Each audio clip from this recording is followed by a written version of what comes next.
Баршаңызға сәлем, сіздермен бірге дәрігер невропатолог Ақжарқын Сейтқазықызы. Бүгін сіздермен гиперактивті балалар туралы сөйлесетін боламыз.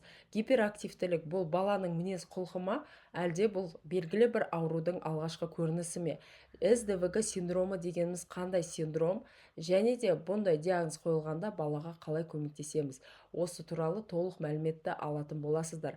Алдымен менің каналыма тіркеліп, подписаться деген батырманы басып, уведомление деген значокты басып, каналда жаңа видеоларды алғашқы болып көріп отырыңыздар. Видеолармен бөлісіп, және де комментариялы жазып отыруды ұмытпаймыз. Ал кеттік.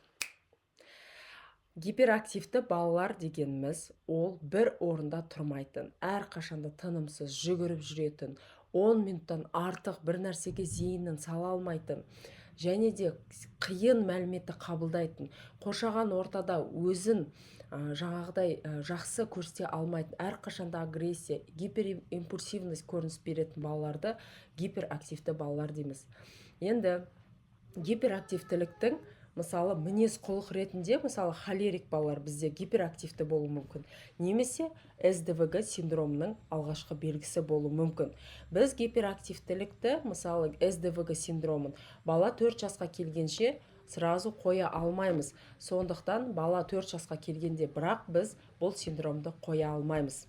Енді сіздер қай уақытта норма, қай уақытта патология екенін білу үшін бірінші балаңызға қараңыз. Егер сіздің балаңыз гиперактивті, тынымсыз, әрқашанда барлық жерге кіреді, бірақ балабақшаға барған кезде, немесе қонаққа барған кезде өзін жақсы ұстайтын болса, балабақшада ешқандай шағым түспейтін болса, өзінің қатарларымен жақсы тіл табысып ойнайтын болса, скорее всего, сіздің балаңыз СДВГ емес, оның өзінің мінез құлқы. Ал егер СДВГ синдромы болатын болса, бұның расшифровкасы синдром дефицита внимания и гиперактивности. То есть баланың жаңағыдай бір нәрсеге зейін салу қиын, және бала өте гиперактивті және импульсивті. Енді егер сіздің балаңызда СДВГ синдром болатын болса, онда сіздің балаңызда проблема не только үйдің ішінде болады, ол балабақшада да болады, және де ол мектепке барса, мектепте де болады, сабақ қабылдау өте қиын болады, қоршаған ортадағы балалармен, өзімен жастылармен қарым-қатынасы өте ауыр болады. Бұндай балаларды СДВГ синдромына жатқызамыз. Бұл определенно уже ауру. Негізі СДВГ синдромы бала просто так өзі жаңа жасамайды ондай синдромдышы. Просто балада гендік уровеньда тұқым қуалайтын бізде дофамин деген гормонды тасымалдайтын генде өзгерістер, ақаулар болады. Дофамин мен норадреналиннің бұзылысының арқасында балаларда осындай агрессия, гиперимпульсивность, және де балада осындай мінез құлық қалыптасады. Бірақ бұны бала өзі қаламайды. Бұл действительно гендік уровеньдағы өзгеріс. Бұл мәліметті мен Ұлыбританиялық статьядан алдым. Соңғы жақында шыққан дәлелденген мәлімет. Көремін десеңіздер, описанияға ссылкасын тастап кетемін. Осы видеоны аяқтаған соң өздеріңіз кіріп оқысаңыздар болады. Гиперактивті синдром дефицита внимания и гиперактивности деген жаңағыдай диагноз қойылатын балалар бізде бүткіл балалардың 5%-ын құрайды. Соңғы кездері бұл диагноз өте жиі кездесіп жатыр. Көптеген себептерге байланысты, қоршаған орта факторларына байланысты, және барлық бізде ауруларымыз көбейіп атқандықтан бұндай диагноз жаңағыдай өте көп кездесіп жатыр. Енді егер балаға СДВГ синдромы қойылатын болса, обычно 4 жасқа толған кезде ғана бұл диагнозды қоя аламыз. 4 жасқа дейін біз бұл диагнозды қоя алмаймыз. Яғни балада определенный генный уровеньда белгілі бір мутация бар. Бұл не үшін пайда болды?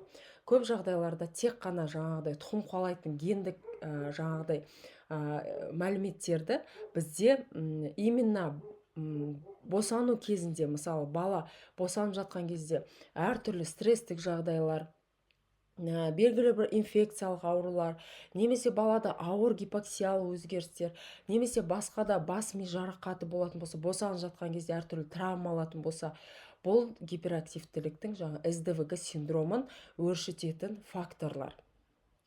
Енді бұл диагноз қойылатын болса балаға, міндетті түрде тек қана жаңағыдай сразу дәрі-дәрмектерден бастамаймыз.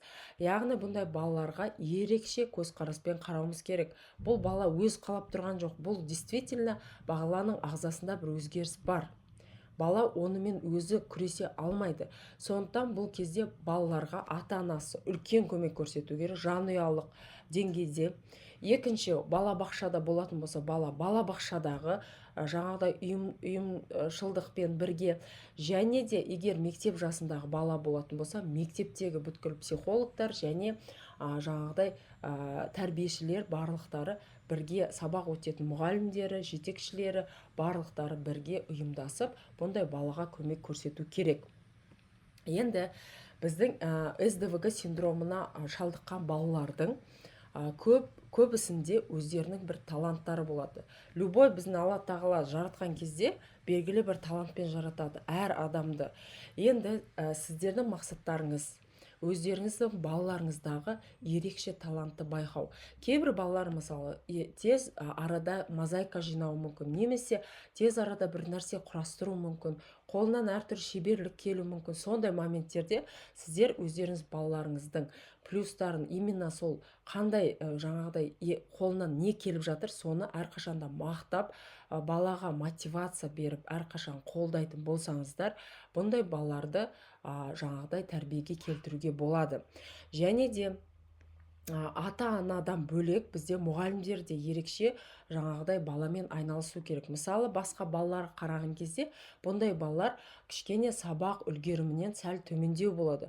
Сондықтан сәл ғана жаңағыдай балаға артығырақ уақыт беріп, және ерекше балаға түсіндіріп деген сияқты индивидуальный подход дейді ғой, индивидуальный занимация ететін болса, соңғы зерттеулердің жаңағыдай нәтижесі бойынша балалар постепенно жаңағыдай кішкене болсын жағдайлар жақсарады.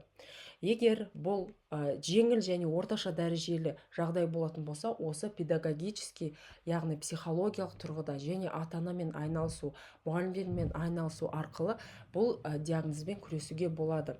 Ал егер ауыр дәрежелі түрі болып кездесетін болса, міндетті түрде дәлелденген препараттар бар. Бұл дәлелденген препараттарды негізі психиатр дәрігері тағайындайды. Бұдан шошудың қажеті жоқ. Егер біз балаға уақытылы көмектеспейтін болсақ, бала өскен кезде әртүрлі жаңағыдай қиын орталарға түсіп, әртүрлі жаңағыдай депрессияларға жылдам шалдығып, және де әртүрлі наркотикалық немесе темекі, соңғы зерттеулер бойынша бала өте суицидтық неге жылдам барады. То есть бұндай балалардың организмде именно жаңағыдай рецептор дұрыс жұмыс істемегендіктен сондай нәрселерге сәл қиындау болады. Сондықтан біз балаға уақытылы көмектесуіміз керек.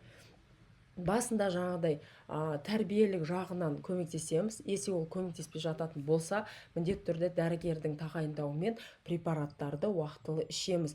Препараттардың барлығы дәлелденген. Егер уақытылы бастайтын болсаңыздар, баланы жақсы емдеуге болады. Және гиперактивтілік, соңғы жаңағыдай СДВГ синдромы барлық дәлелдер бойынша ересек жаста да жалғасады. То есть бұндай адамдар, мысалы, кішкентай кезінде қандай, ол өскен кезде де бұл синдроммен всю жизнь балалар мысалы бороться етеді. Ересек жаста да бұл жалғасады. Сондықтан бұл өте үлкен жаңағыдай ауқымды бүткіл тек қана осы СНГ емес, бүткіл Европа, Америка, барлық жақта зерттеулер бойынша жиі кездесіп жатқан синдром. Сондықтан бұл мәлімет сіздерге пайдалы болған болатын болса, міндетті түрде жақындарыңызбен бөлісіңіздер, және де жаңағыдай комментариялы жазып, егер сіздің балаларыңыз гиперактивті болатын болса, сіздер қалай сол балалармен жаңағыдай күрестіңіздер, соның барлығын комментария жазып отырыңыздар. Және алдағы уақытта қандай видео көргілеріңіз келеді жазып кетсеңіздер, болашақта жасайтын боламыз сондай видео. Ал енді осымен тыңдағандарыңыз үшін рахмет. Сіздермен бірге болған дәрігер-невропатолог Ақжарқын Сейтқазықызы. Балаларыңыз ауырмасын, өздеріңіз ауырмаңыздар, қош сау болыңыздар. Көріскенше.